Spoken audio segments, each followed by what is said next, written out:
Pluņģa ir nedaudz lielāka pilsēta nekā Bauska, aptuveni 20,000 iedzīvotāji. Teritorijas ziņā tikpat liela kā Jelgava. Ir daudz skvēru un parku, lieli parki, līdz 12 hektāriem pat. Tā kā, viņiem ir problēmas ar sporta bāzēm. Toties Bauskai tā sporta bāžu tehniskais aprīkojums ir krietni labāks.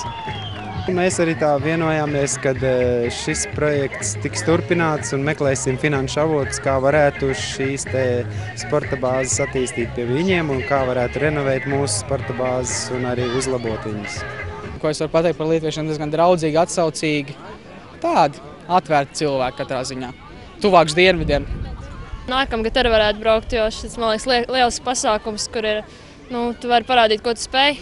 Un tas atpūta, vienkārši tu sadraudzības spēle, tu vari iepazīties jauniem cilvēkiem un apgūt citu, varbūt valstu arī tās spēles, piemēram, gripka, ko mēs, protams, nemācējām, un tagad mēs zinām, kas tā ir par spēli. Tāpat kā viņi arī nemācēja florbolu spēlēt, mēs viņiem to iemācījām.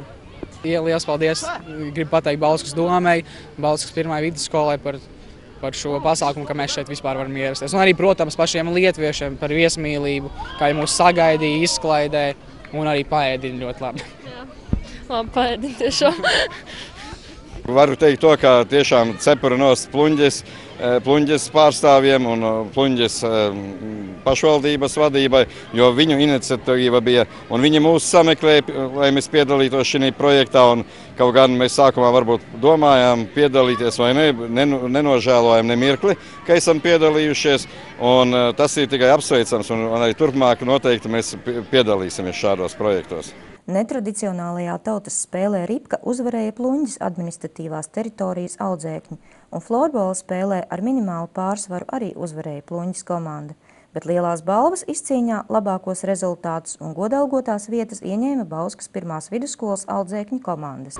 Es domāju, ka sadarbība noteikti turpināsies. Tā kā šodien bija arī mūsu cilvēki ar īpašām vajadzībām piedalījās šī pasākumā kopā ar tādiem pašiem bēda brāļiem no Lietuvas. Bija pirms 2 nedēļām Bauskā bija sporta svētki cilvēkiem ar īpašām vajadzībām, kurā piedalījās arī gan no Latvijas, no Dobels, no Tukuma, no Siguldas invalīdu klubi un arī Pluņģes rajona invalīdu biedrības спортисты.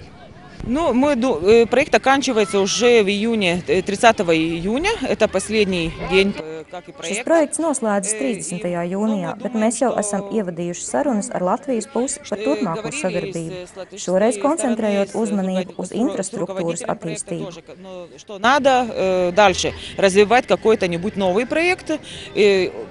Конечно, о инфраструктуре думать уже. Varbūt tās lielākais ieguvums šī te projektā abām pusēm ir sporta bāzu projektēšana Pluņģē un sporta bāzu rekonstrukcija projekta izstrāde Bauskā, kā arī kopīgas mājaslapas izstrāde, lai varētu popularizēt un informēt valstu iedzīvotājus par sporta aktivitātēm gan Pluņģē, gan Bauskas novadā.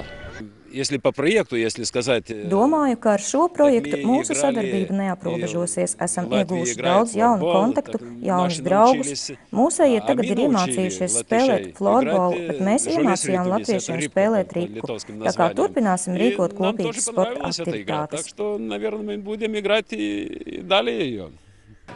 Pirmām kārtām es gribu teikt, ka šis projekts tiešām šodien noslēdzās, bet viņš ir ļoti izdevies, tāpēc, ka mēs iegūstam sporta kompleksa Mēmeli sporta centrā 2 sporta zāļu rekonstrukcijas projektus.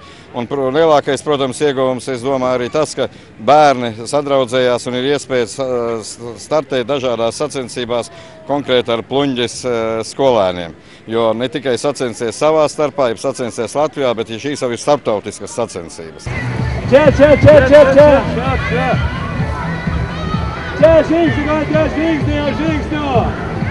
Viskas! Ja paskau neskabēgi, žīgti! Allo!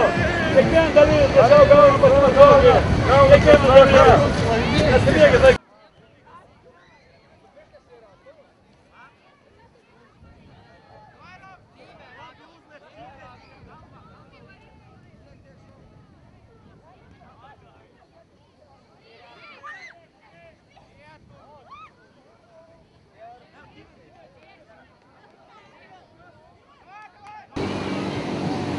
Bomba, bomba, bomba! Bota! Dentro.